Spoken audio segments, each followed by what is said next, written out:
David, the Charlotte Hornets have played as a franchise 2,793 times in the regular season and in the playoffs. So that means 2,793 box scores to get to. This is episode 9.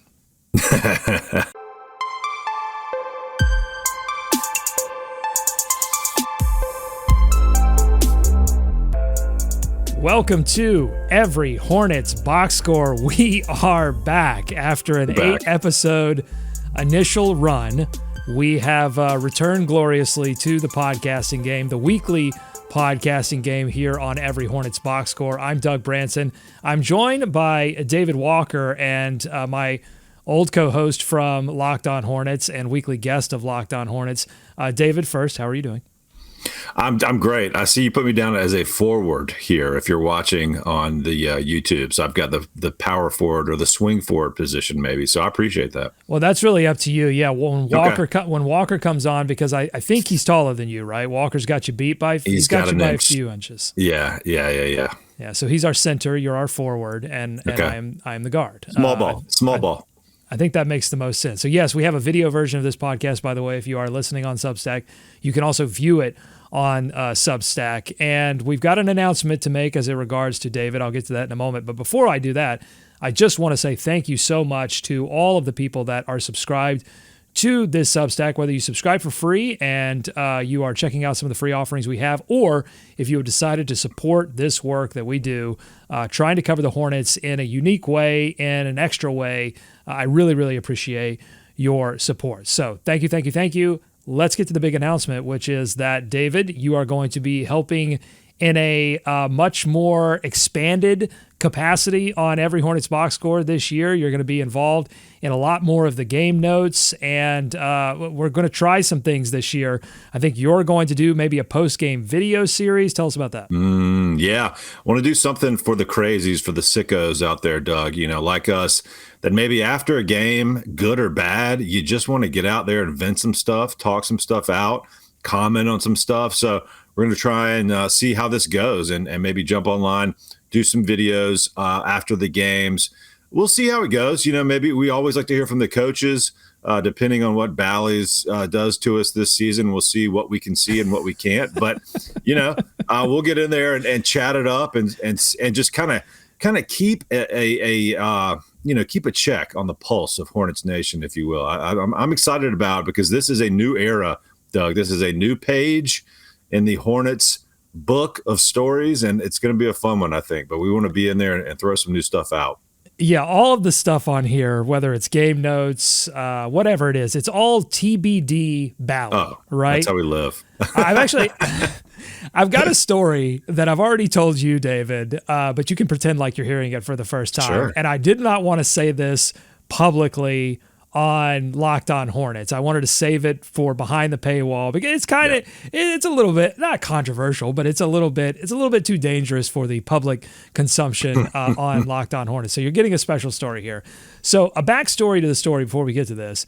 I had a client in the past that knew George Shinn, was business partners with George Shinn, who lives near Nashville, Tennessee, which is where I'm located right now. And so I was working with this client, and he said, hey, there's this benefit that George is throwing at he's got like a ranch. I don't even remember exactly where it is, but it's near Nashville. And big ranch where he has all these like cars and maybe some farm animals, I'm not sure. But I go out to George's ranch, and because I have a client, I got to support the client, I got to put my personal feelings aside. And I go to this event, and I didn't think I would actually even meet George Shinn. I was hoping I didn't, because I have too many conflicted feelings about the man that stole the Hornets away from me. And so then about halfway through the event, I get introduced to George Shinn, and the client says, hey, you two have something in common. This guy talks about the Hornets, and you used to own the Hornets. And I was like, I didn't know what to say. I didn't know what to do. I felt like just running away in tears. So that's the backstory. I got introduced to one of the biggest villains in Charlotte Hornets history. Recently, through another event that I was a part of, I got introduced to someone that I thought worked for ESPN. It was through a connection. They wanted to introduce me and this person for a long time, and I thought they worked for ESPN. Well, I finally meet this person, and I say, "Oh, so you work for ESPN?" And they say, "No, I don't work for ESPN. I work for a company that does the back end distribution of sports programming." And the person that introduced us said, "Yeah, that's right. You two have something in common. You do a podcast on the Hornets, and you help broadcast the Hornets." And I went, "Wait a minute. You work for Bally?" And they said, "No. I'm not Bally. We're the company behind the distribution of Bally." God. It's even worse. I was like, okay, well, we do have something in common. There we go. So hopefully that person doesn't search my Twitter feed. That's all. Have you received my notes? Have you received my suggestion box? But David, I don't know why people keep introducing me to the biggest villains in franchises. Who might be next? Purple shirt guy? You have a client that works with him? Yeah. That's it. It's going to be serendipitously meeting Purple shirt guy through a contact. So anyway, that's a story. The announcement is that David is going to be a bigger part of.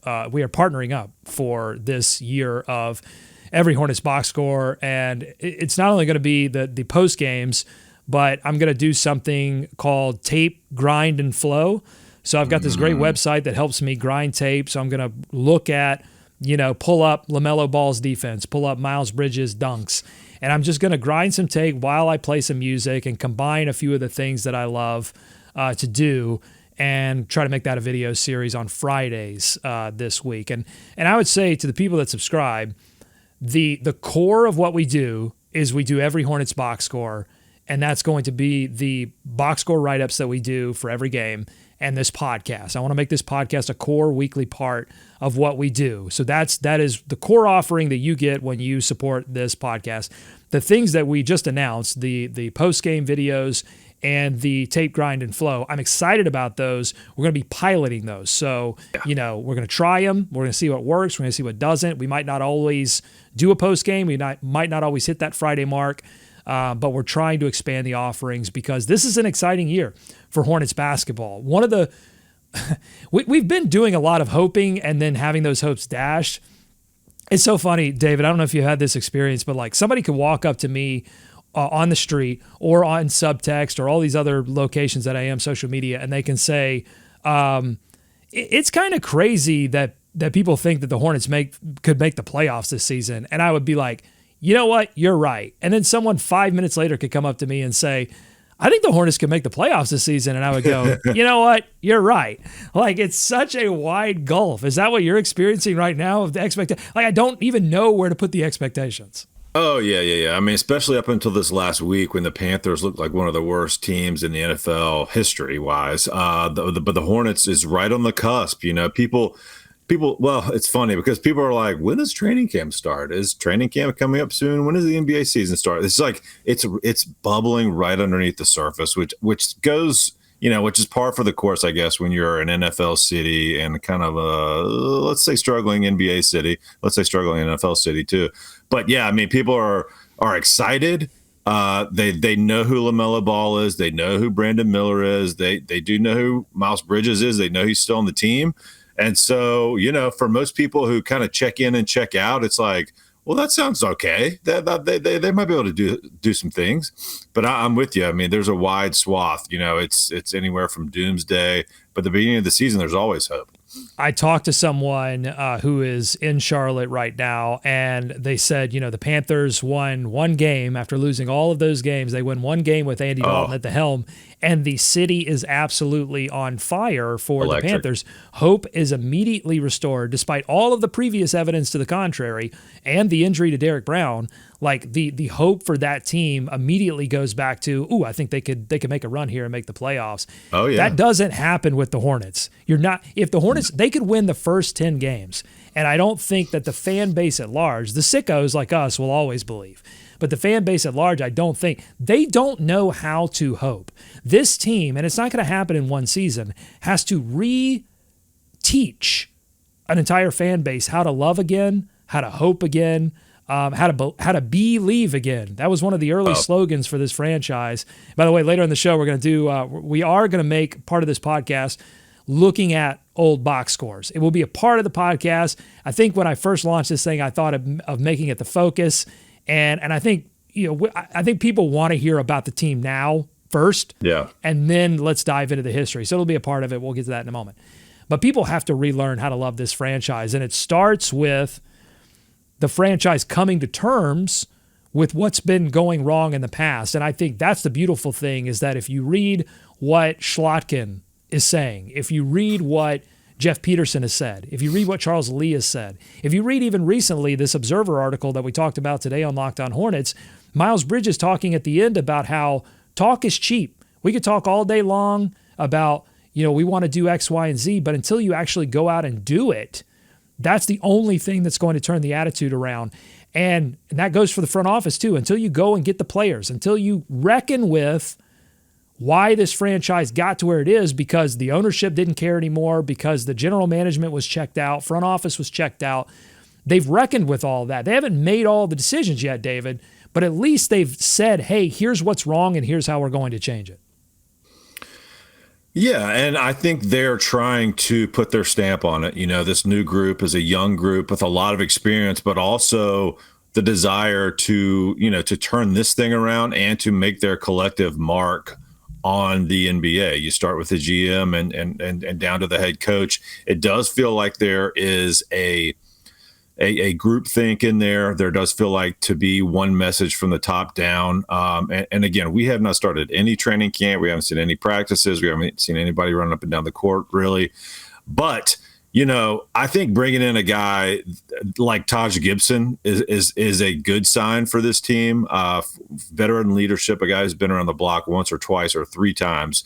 And that signing, it kind of went under the radar because it's not very sexy, but it's something that this team had desperately been missing. Wait a minute. Taj Gibson signing isn't sexy? There's no sexy Taj? No, I think other signings may have gotten a few more headlines, but I just thought of that because who knows what he's going to add to on the floor, right? But he's going to try and help build this team from the inside, from inside the locker room, and it's not always the coaches on the bench that change the culture. It's a lot of times the players on the bench and in the locker room and in practice and on road trips, showing some of these young guys how to go about it, how to be a pro. Like, who has been able to do that for LaMelo? I know there's been veteran guys, and Terry Rozier tried to get the guys down to Miami and stuff, but it makes a difference when you have guys that have been around, other veteran coaches, have been in the league for a long time, can show you longevity, right? Can show you, hey, all right, let's ice up. let's rest. Let's not, stay up playing video games or riding our go-kart around. Let's get some sleep or whatever we need to do to kind of be better for tomorrow and better down the road. I just saw a video of LaMelo, skirting down in his. He's Billy Madison. He's Richie Rich. You know what I'm saying? Like, he has this. Yes, he has this. Well, we love him. He has a childlike wonder that is adorable. I don't know if it leads to championships, but it is at least fun to peek into his life, and the young kids love him. Yeah, and the other thing I wanted to bring up with you guys this week, we didn't get around to it, but I think there is a concerted effort to make this team, this front office, the people, the leaks that are coming out of it a little more, media friendly or something. I just don't recall hearing. I just only recall hearing doom and gloom. Last year, the year before that, the Hornets are going to be horrible. LaMelo's not a winning player. Some people are still saying that. But, I mean, Zach Lowe, I talked to Mark Williams. Walker said Zach Lowe's always been a LaMelo guy. I think he has. But the arrow seemed to be going down for LaMelo, and then he got hurt last year. And I just think the addition of Charles Lee, LaMelo coming back, Mark Williams being healthy, not that much has changed. It can't just be Brandon Miller from last offseason. Not that much has changed with the core group. But you hear around the league, they might be frisky. I don't know. They might be okay. Well, here's what that comes down to. And I said this on Locked On Hornets today. I don't know if you've had a chance to listen to the episode, David, but I said the difference between the difference in philosophies between Michael Jordan, Mitch Kupchak, and Plotkin and Peterson is that Plotkin and Peterson have a philosophy. They have a vision of how to get this team to a winning place, and the previous regime did not. They did not have a vision. They were not engaged. They were not doing, because time after time we would look at the roster and say, there are big things missing here. And they would say, no, they're not. Or really, MJ would say nothing at all because he was focused on racing and all of the other endeavors that he was a part of. And he had whatever fire that he had, and I believe he did have it for the team when he bought the Bobcats, it was gone. And so that attitude results in things, and those results are whispered about in punditry circles when they get together in Vegas, when they get together at All-Star Weekend. It's like that team is directionless. That team is stagnant. Right. That team is going nowhere. And once you make those changes and then those people start saying the right things, all of a sudden the pundits are going to go, okay, they have a shot. When the ESPN Future Rankings came out, management went from 30th to 28th. And I said, that doesn't look like a huge jump, but if the ESPN Future Rankings could have ranked Jordan and company 39th, 45th, 72nd, they would have, but they were capped at 30 because that's how many teams there are in the association. And so the jump from 30 to 28 is actually like Grand Canyon size massive. Yeah, you're right. It's just a little bit of different perspective and some different perception, I think already around the league. Now, look, they go out and lose 18 of their first 20. Not much of that is going to matter. But I do think having Charles Lee come off the Celtics bench, having a young guy, in the GM role as well, they kind of know how to work the system a little bit. And not that, like, I don't want to bag on Mitch and MJ and all that stuff, but like, I do. Okay, you can do that. I'm going to be the good cop. But, his press conferences, his interview sessions with the media, like some of them driven by the pandemic, but some of them just in his hotel room, were always oddly, taken. We'll see how this new crop does, but I think they know how to navigate the landscape now, right? It's just different. It's just different now.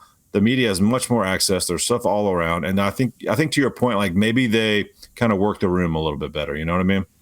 Okay. I do know what you mean. That was a great conversation. And that's the kind of conversation that I really want to have on this show, and how I am envisioning differentiating every Hornets box score, the podcast, as we build this airplane while it's in the air. Ooh. I envision this podcast being different from the Locked On Hornets offering, in that when we're on Locked On Hornets, we're daily. So we're like micro-analyzing a lot of things, particularly when the season starts. We're going to be really focused on game recaps and telling you what happened and why it's happening. We don't enough, and this is what I lament this a little bit about Locked On Hornets. It's just, I don't lament it in the sense that, like, I think it's a bad show. Of course, I think it's a great show. I think by the very nature of the show, we have to be daily and on top of things, and so we can't zoom out as much as I would like to. So I hope that we can do some more of these kind of conversations on this podcast where we zoom out and talk about trends and storylines. I don't think there's enough storytelling in the Charlotte Hornets universe, connecting dots, putting pieces together. And we're about to get into this box score, and we'll look at some newspaper stuff from the mid-aughts. But if you go back and like do observer research on the Hornets from the early days, from like the 90s, there were like 4 or 5 people on the beat, and people were telling these great stories behind the scenes of all these players. That's not happening anymore because local news has been gutted.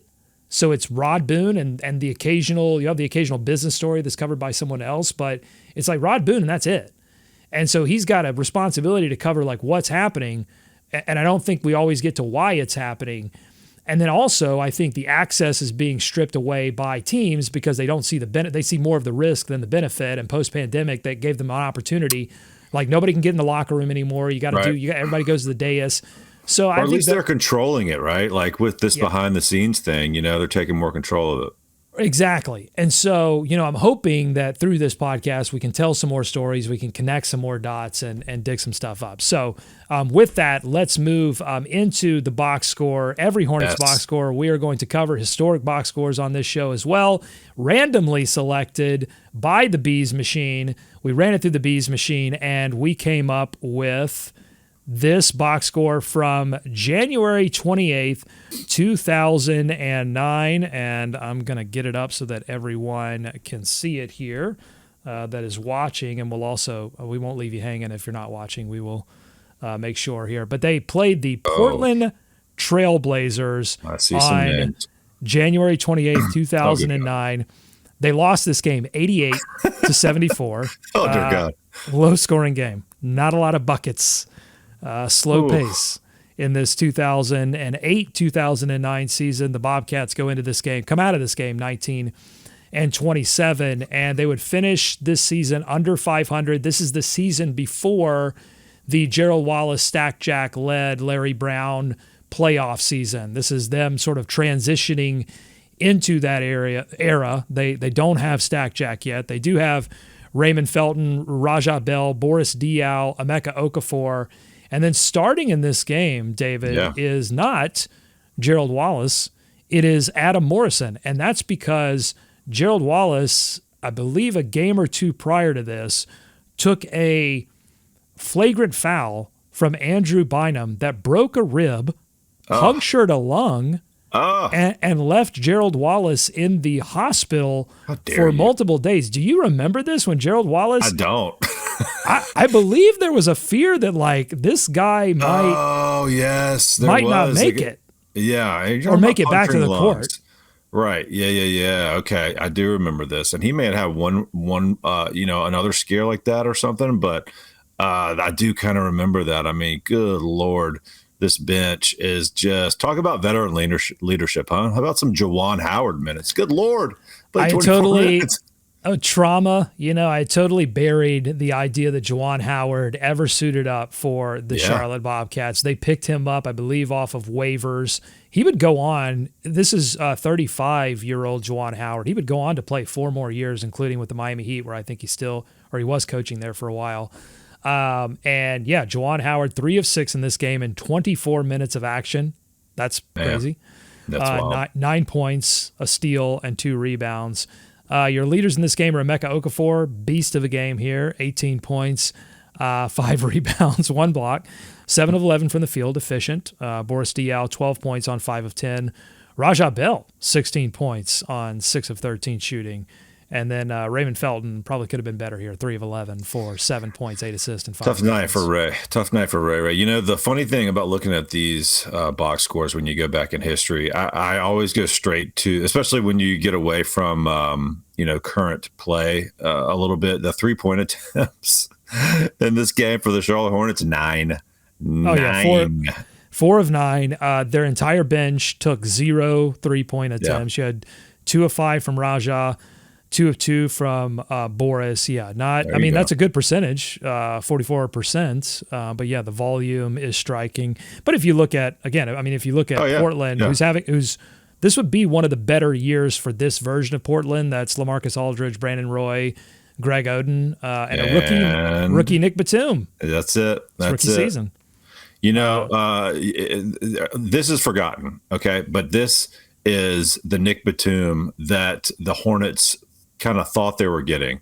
And they took a swing on a guy that a lot of people around the league thought they might be able to be a number 2.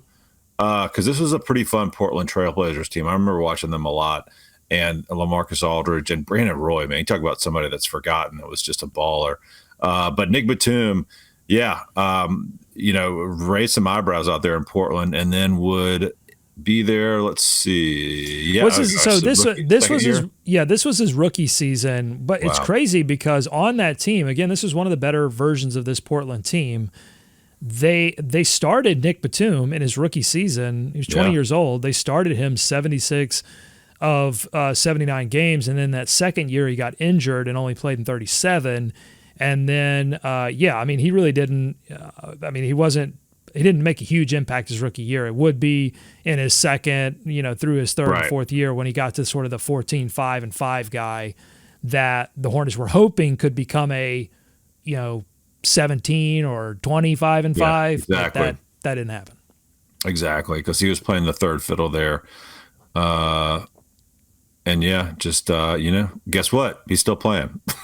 That's true. That's insane. Not playing for the Hornets, but yes, he is still playing. So let's go. Let's read the newspaper a little bit. So as I mentioned, Gerald Wallace, went to a Los Angeles hospital for this injury. He spent his third night in the hospital. This is the game notes from the day after this game. So he hasn't been released from the hospital yet. And they upgraded it to a flagrant 2. I guess it was a flagrant 1 on the night. It was an elbow. An elbow to the chest and broke a rib and punctured a lung. Collapsed his lung. I'm sorry, didn't puncture it. Collapsed his lung. I have a little bit of a memory of this, but I don't totally recall Gerald Wallace almost like dying, I guess. He's in the hospital for 3 nights. It's crazy. Along with this, they did this write-up of talking about the contracts for the Charlotte Hornets relative to the rest of the league. And I just note that Gerald Wallace, at small forward, the top 5 earners for this year were Paul Pierce at $18 million, Sean Marion at almost $18 million, Andre Kirilenko for Utah at $15 million, LeBron James at $14 million. That's right. AK-47 made more than LeBron James in 2008, 2009. And Carmelo Anthony at $14.41 million.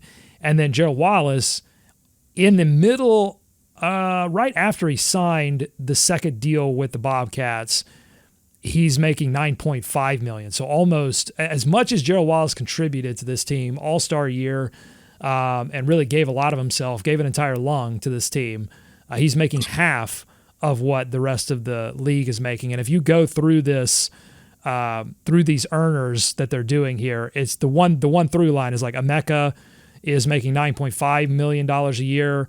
Jermaine and Shaq, you throw those guys away at the center position because they were making those were bad deals. But Yao Ming's making 15. Rasheed Wallace was making 14. Dwight Howard was making 14. The point is the Bobcats had a lot of players on the cheap. And that would be a that would be a thread that would continue through most of the Michael Jordan era. So one thing just catching my eye about this era here, biggest bargain down there under center, Doug. If I'm not reading this correctly, let me know. Andrew Bynum at $2.77 the guy million, who almost killed Gerald Wallace, is making $2.77. But he just signed a longer-term contract for about $40 over the next 3 seasons, and that would play out in a certain way. Spoiler alert, that did not work out. So this is where the Hornets were, and I think they finished the season 35-47 as the Bobcats. The Gerald Wallace injury probably played a little bit of a factor because adding Bell and Boris from Phoenix, that did elevate this team from absolute bottom of the basement into a team that would be somewhat threatening. And then adding Stack Jack was the thing that got them over the hump and out of the darkest of the days of the franchise's restart in Charlotte as the Bobcats. Gave folks some reason to hope. Yeah, I don't think there was any threat of them challenging for end-of-season trophy or anything. And if I go back to that time in my head, we were just excited for competitive basketball and to be moving kind of in the right direction, to feel like you had some pro players on there, still had some young guys on the roster that weren't quite sure how they were going to top out. You had Sean May, who didn't even play in this game. You had Raymond Felton, who, saw him struggle, but you still had Emeka Okafor. So, they were still building through the draft. And as you said, starting to add some of those other pieces from around the league. I believe Alexi Ajinka was also on this team and did play in this game. Oh man! And they were also Shannon missing Brown. DJ Augustine. They were missing Nazi. This was a hurt team by this point in the season, and they didn't get much healthier. But they were last in the NBA in points per game. They were 9th in opponents' points per game. Defensive rating 7th in the league. Offensive rating 27th. So this is a team that could not score. There is a world in which Adam Morrison was a better version of Adam Morrison, because that probably was the idea, is like Adam Morrison's going to help improve our offense, and that didn't happen. And then you go and get stacked. Like, they probably don't get stacked, Jack, if Adam Morrison comes out of the gates just absolutely. He wasn't as terrible as people remember, but he wasn't the guy that was going to, get them out of the situation that they were in. And so Larry Brown comes in, they get Gerald, they immediately improve this defense. Emeka Okafor, a huge part of that as well. But they can't improve the offense enough to get over the hump. And then if I look at next season when they actually made the playoffs, it's crazy. It wasn't much better. They were 28th in the league in points per game, but they were the number one defense. The year that they went to the playoffs with Larry Brown, they were the number one defense by defensive rating and opponents' points per game. They were so good at defense that they actually had a positive net rating despite being 24th in offensive rating. That is nuts. You know what else is nuts? They went to the playoffs and still finished fourth in the Southeast Division. That's just where they tend to finish, Doug. They just can't get out of there. And it's like, and you look at the difference between those two. Gerald Wallace was playing right, led the defense, and this team and that franchise at the time really embodied that, right? Because they weren't scoring a lot, they weren't super skilled offensively, but like they would grind it out, they would fly up and down the court, or he would, and just kind of muck it up.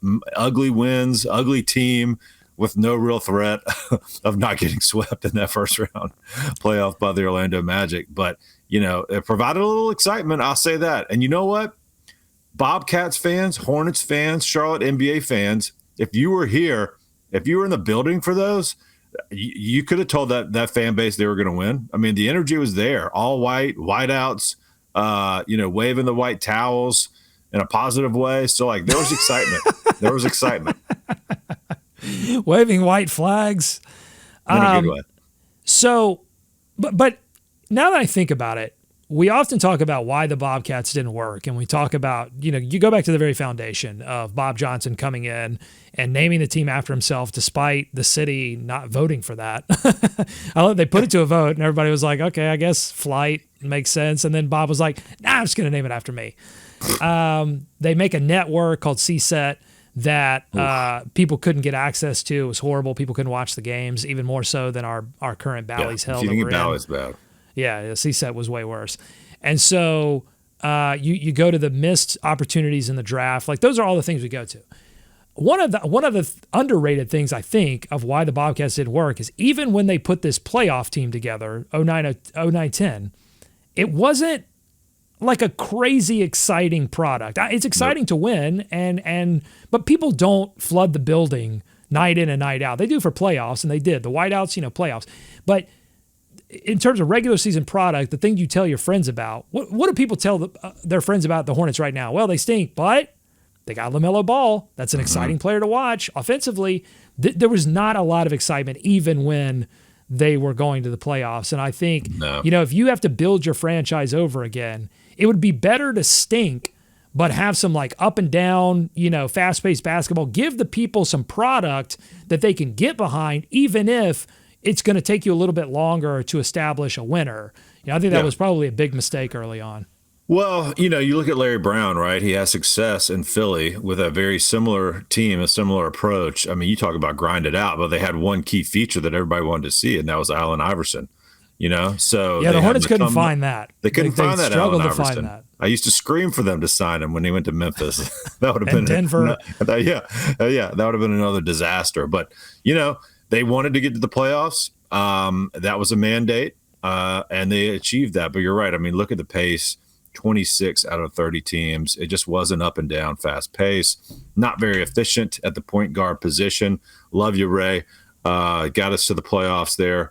But, Emeka obviously wasn't that type of player either, and he dealt with, some back stuff. But they had a formula. Larry Brown came in, and he turned Crash loose and got him to the playoffs, but just not enough to really be competitive.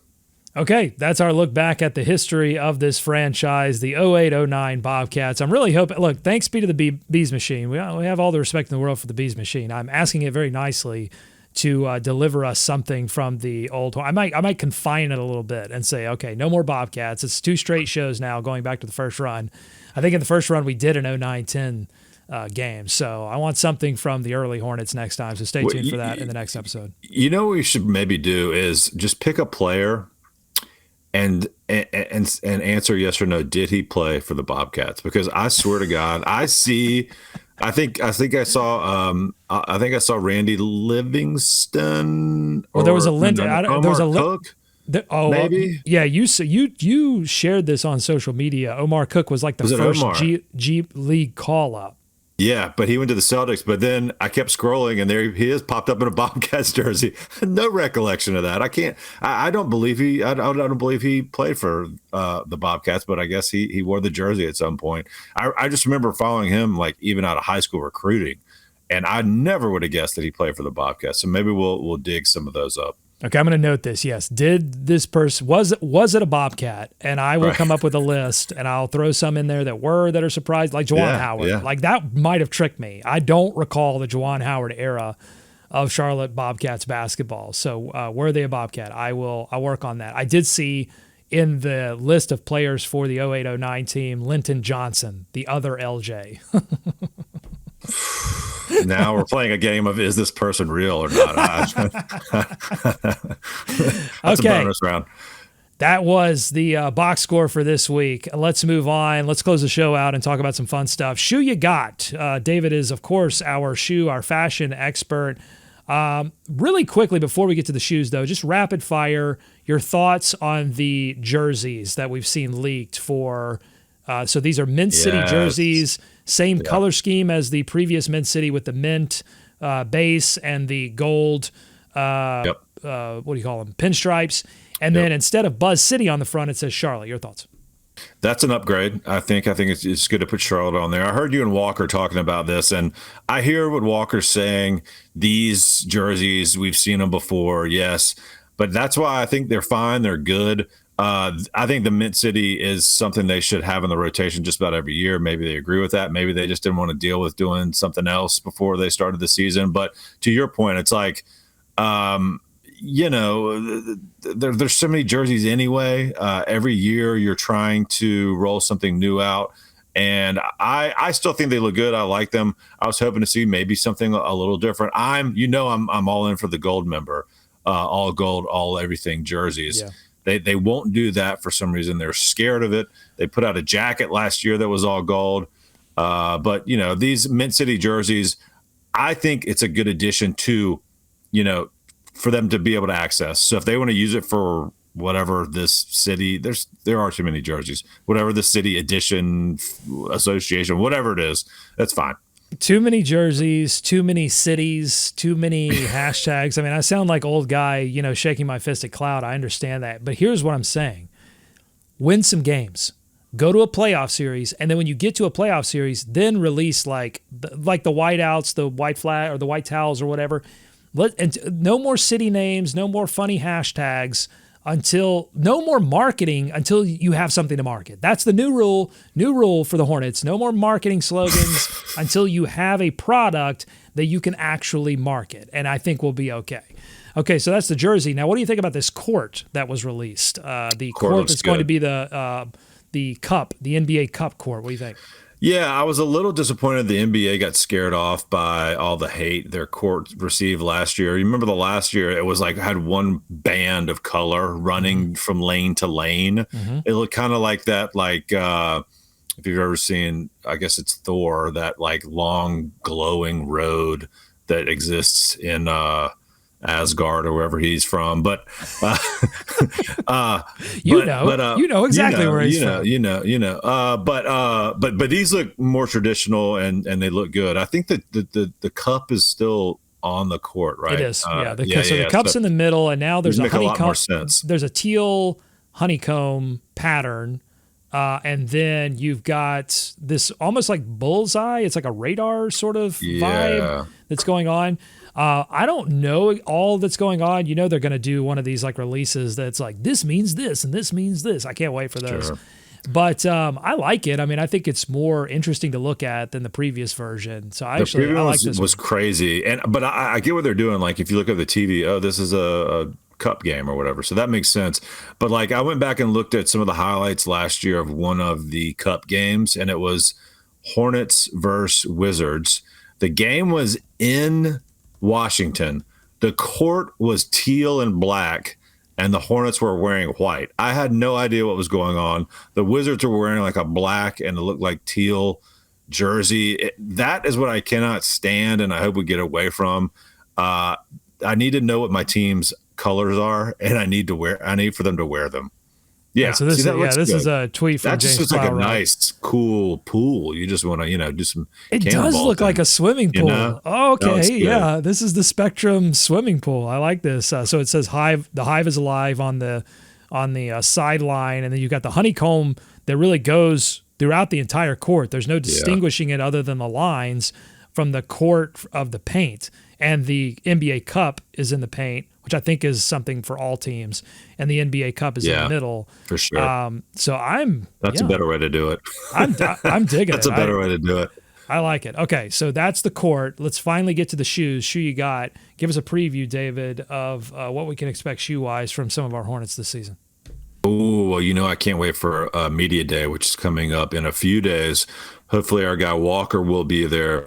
Give us some clips of what some of the guys have on feet. I know one man. Some tasty feet candy. Yeah, give me those give me those pictures of that feet candy. I know one man will be wearing his new LaMelo Ball MB.04 Puma basketball shoes. The one version they put out so far, I believe, is this like Carolina blue version, which I'm digging. And the thing that I appreciate about these shoes, it just like they started out, I won't say tame because they're LaMelo. He's one of one. He's rare, but they just keep growing like in their expression. I don't know how else to put it. Like there's just more stuff coming out of this one. He got the La France tattoo on his neck last year. That was a big thing. These are La France one of one Puma LaMelo Ball MB04 shoes. They look pretty good. I think the kids are still liking what LaMelo's putting out there. You look at all that. It looks like these shoes got tatted up.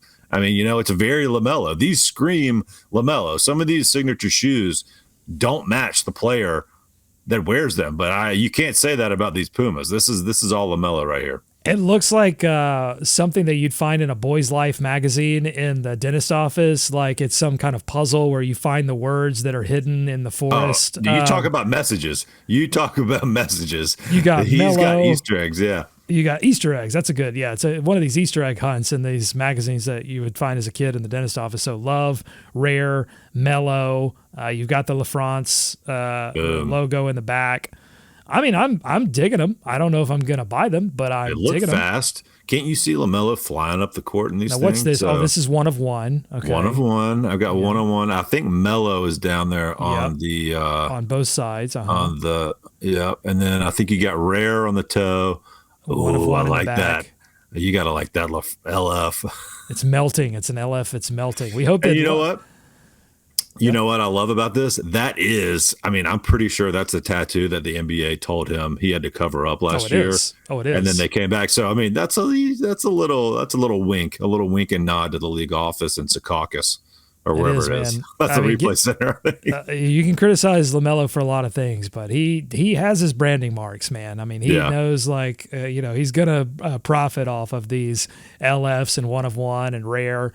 And now he just has to back it up on the court. I mean, that's the big thing because this is only going to take you so far if you're not producing on the floor. And so hopefully there is some like connection that LaMelo is making to all of that. Like I've got to do what it takes. And we heard from Miles Bridges in that Observer article that was released today that both LaMelo Ball and Brandon Miller are wearing ankle braces. Hello, ankle brace watch. Everyone is doing everything that they can to make this team great. And I think the reason they're doing it, David, is not because they have to. I don't think it's because they're scared or frightened about the end of their careers. I think it's simply because they see that this franchise is doing everything possible to put a winning product on the floor, and they want to be a part of that. Charles Lee is a big part of that. And I think that's what is getting these guys over the hump to do the things that are uncomfortable. If you look and you say, I don't think the owner cares that much. I don't think that the general management, that they care that much, because they're not providing us with the players, the tools, the ingredients necessary. Like, I go to my hotel on the road and it's kind of shabby, the accommodations. I don't think they care. So even if they're not thinking it explicitly, they're thinking it subconsciously. I don't have to care as much. I think all of that is gone now. They've stripped it away. No, they have taken away all the excuses that a player could secretly or not so secretly have about playing their hardest and doing what is necessary. No more excuses for all these guys. I'd love to see it. Well, yeah, and they're sick of losing. They want that taste. Hey, listen, we laughed at it, but maybe that locker room visit to the Celtics championship, post-championship celebration. A taste. I mean, who knows? These guys are sick of losing. I mean, that's why you saw, I think, Brandon Miller play in that first game of Summer League. That's why you saw him last year yelling at his teammates for not getting back. I mean, I do think there is a certain spark that he brought that maybe I didn't expect, but he wants to win. I think all these guys want to win. They want to compete, right? I don't question that at all. Now they've gotten a breath of fresh air and someone who's been there and done it and can talk to them and can show them the ropes. And, so you were doing it this way. We're going to do it this way now. And approach it like professionals. There's no doubt that everyone on that, they got to where they are. The hard journey to the NBA, they got to where they are because they want to win. Now, there are players that do get to the NBA on talent alone and don't, whatever that thing is, they don't have it. I don't really think that about any of the guys that are on the roster right now. What I do think, particularly when you're a young player, is that a lot of things influence your ability to go from I want to win. There's this secret gap between I want to win and here are all of the things necessary to push yourself and your team over the hump to get into the playoffs, to succeed once you get to the playoffs. And I think that, again, there were inbuilt excuses not to access those things under previous management that I think have been stripped away. And to me, this is something where I'm always looking for these things, particularly in pro sports, because I can't relate to LaMelo Ball or to Brandon Miller in terms of their physical gifts. I can't relate to them in terms of their basketball talent. I was, I couldn't shoot, and physically I'm not as gifted as these guys, right? They were given God-given things that I never had access to. I won't speak for David. I know David's a hot shot. So I was never. So I'm always looking for these things to relate to them as human beings. And I think I've been part of organizations where I went, the well is poisoned. There's no way I could go in and give my 120% best and it wouldn't make a damn bit of difference. And so why do that? Why give? I can give because I have personal pride, because I want to win. I'm going to go in and give 95, but I'm not going to give 120. And so that's what I'm saying. That's what excites me most about Lee and Peterson and all this stuff is I think you're going to get 120 LaMelo, you're going to get 120 Miles, you're going to get 120 Brandon Miller. And that's a big reason they drafted Tijan Salon. I'm going to call him TJ. That's one of the big reasons, right? He just goes. TJ Sally. Yeah, and he's raw, and who knows when we'll see him, what we'll see of him. That is one of the things I'm looking forward to see in the preseason and kind of the season gets going. But I think they're identifying some of those guys, and I think that's the attitude they want to bring into the locker room. You add that in, and sometimes it turns up the temperature for guys that maybe don't bring it themselves. Maybe they need a little push, something like that. So I think there's a lot more desire to kind of show everyone else, show out. Brandon Miller was at All-Star game or All-Star weekend last year. He wasn't at All-Star game. He was at Team USA practice. And you can't tell me the competitive juices don't get flowing when you're out there, with the eventual gold medal champs, playing against them, working out with them, going back and forth between there and summer league. So that's all good stuff. And we didn't really get to talk about what we're most excited to see at training camp or media day, which is coming up on Monday. We're going to hear all these players and all these coaches talk about their expectations for the upcoming season. I don't want to hear about wins and losses. I don't want to hear about predictions. I'm even kind of not even interested in what they worked on this offseason. The one thing that I want to hear, David, is I'm sick of losing. I'm sick of losing, and we're going to do something about it. Like, I have all kinds of feelings about Miles Bridges. I loved a lot of what I heard from him in that article about, like, talk is cheap. You know, he didn't say this, but, like, don't hang bulletin board. Forget the bulletin board material. Forget the blah, blah, blah, blah, words. Playing game. Forget about that. Like, go out, be healthy, do what it takes to stay healthy, and go out there and win basketball games, and everything will get taken care of from there. I want to hear some guys say, I've been here for such and such number of years, and I'm sick of losing, and we're going to change it. Yeah. Well, you go up and down that roster, especially with that core, you can find something for each one of those guys that they have to prove. Certainly Miles Bridges, certainly LaMelo Ball, certainly Mark Williams. You know, I think even Brandon Miller, you got to show that rookie season wasn't a fluke. There won't be a sophomore slump. So, like, you know, I'm sure they'll find that stuff for themselves. I'm sure the coaches will find ways to motivate them as well. You know, lastly, one quick thing. I am looking forward to the in-season cup tournament, whatever it's called. That's a spot. Look at the Pacers last year, right? That's a spot where a team that's not expected to do anything can put a little something together and to point to, right? And to have a little competitiveness. It's not going to be easy, but look, it's going to be no less difficult than trying to make the play-in or the playoffs. So I think, especially for this team, you got to have something. You got to get something going. Well, you want to, and this is why I think it's so important to get these guys postseason experiences, because you want to see how these guys perform in pressure situations. And so even if it's manufactured like the cup is, and why I'm excited, we should talk more about this in the next episode, more about the NBA Cup or in a future episode as we get closer to the season, is I love the idea that these guys have more of a familiarity with what it is and maybe have a little bit more desire to win it after seeing what Indiana did, particularly these teams that aren't the Phillies and the Bucks and the whatever. So, I'm hoping that we see like a super weirdly competitive NBA Cup where no one's shocked that scores are getting run up. It's like, no, this is what we do. Yes. So, I'm totally excited for that. And I'm excited that we're building something here with every Hornets box score. I think this episode's going to be free. I'm going to release this to everyone, to all the subscribers. And eventually this thing, maybe towards the start of the regular season, I'll pull the podcast back behind the paywall as well as an added bonus for all the people that are supporting us. But I really appreciate everyone that subscribes to this newsletter, Substack, this media, Charlotte Hornets media empire that we're trying to build here with David and Walker, and everything that we're trying to do to elevate the Charlotte Hornets in the city of Charlotte and outside the city of Charlotte. So thank you so much for your support. Let us know what you think of the podcast, what you like, maybe what you didn't like, what you want to hear more of, what you want to hear less of.